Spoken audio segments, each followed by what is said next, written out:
G'day everyone, it's your number Vomkid, bringing you another guide to Palworld. In this video we'll go over how to catch pals with the best passives in the game. Following this guide will give you access to super strong pals within the first couple of catches, and save you days of work when breeding for the best passives and IVs. So, prior preparation prevents piss poor performance. Firstly, we're going to need to be level 43. If you're not, it's okay. Use this time to complete your capture bonus in your pal deck, and acquire a collection of pals and random passives. This is still the fastest way to gain XP for your character.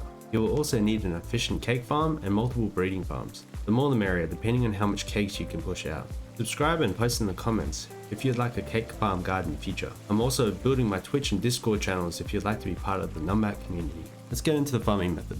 We'll primarily need Yakumo for this. Their passive, Birds of a Feather, will force pals when captured to acquire one or more of the passives your summoned Yakumo already own. However, there are some key notes I need to explain on how Yakumo's ability works. Some will need further research and clarification, but for now, this is the basics. At 4 stars, there's about a 50% chance for Yakumo to pass down each passive. That's speculation. However, each passive has its own 50% chance of passing down onto a captured pal. I'm assuming it goes in order of 1, 2, 3, 4. Although without data mining or clarification from Pocket Pair, it'll be difficult to find out. I like what the description says. You will only need Yakumo summoned as you are catching wild pal. I also choose the right Yakumo to guarantee the ability is activating. It would also be interesting to see how having 2 Yakumo out at the same time, using the Penglet glitch, will affect the odds of acquiring the desired passives. Feel free to try out yourself and leave your findings in the comments. I'm using the mod called Power IVs to show the passives wild pals already own. Link in the description. From what I have found, Yakumo will not overwrite these passives once the pal is caught. Instead, Yakumo will only add their passives to the wild pal's blank slots. The ideal wild pal you'll want to search for are pals that share the same passives you already have on Yakumo, or pals who have no passives. I refer to them as blanks. Passives which you cannot pass on with Yakumo is Lucky and Legend. They can only be passed on via breeding. Now with all that out of the way, how do we get Yakumo? Well, you can catch him, spawning around the Sakurajima island around level 40 plus, and a bit of a tough fight early on. The easiest method being breeding.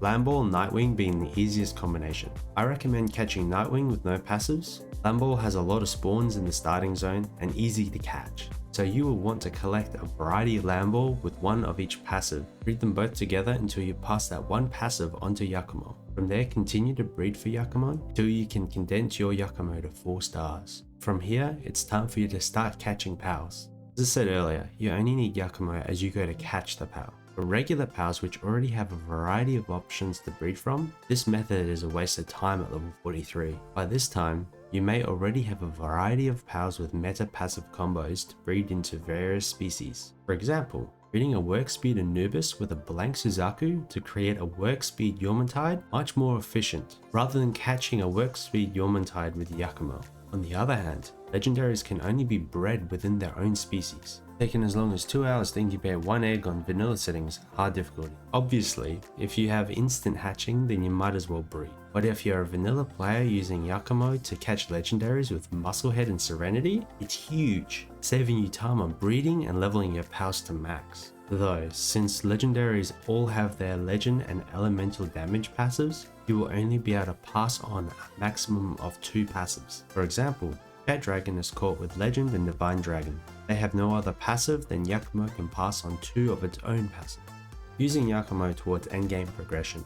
Obviously you'll need pals to progress into legendaries. Thankfully, Palworld bosses help with that starting at level 45. Firstly, there's Yormantide. With an elemental passive Lord of the Sea, try to catch with a Yakumo with Serenity, Musclehead and Ferocious. Then, using a team of Yormantide, catch Plasma. It comes with its own elemental passive, Flame Emperor. Once again, add Serenity, Musclehead, Ferocious. It isn't a requirement to have all 3 passives. One will be fine, but more is better. After which you can take on Frostallion with your Blazimak team. Beauty of this is you may not need to level your pals too much, depending on your game's difficulty and the amount of prior preparation you've put in. The final bonus to Yakumo's ability is when you farm IV. If you want to min-max your game, it will be much easier for you if each pal you try to catch already has the desired passives on top of the best IVs you're trying to breed for. Eventually new legendary powers will be introduced to the game, and if you want to be ahead of your server with the strongest powers, then this is how you'd min-max. If you have found this video helpful, then please give me a like and subscribe for more content and notifications. If you feel like you have a better method, then please mention it in the comments or PM me. You can find me on Discord or join me live on Twitch, where you will find my stream schedule. See you next time and thank you for watching.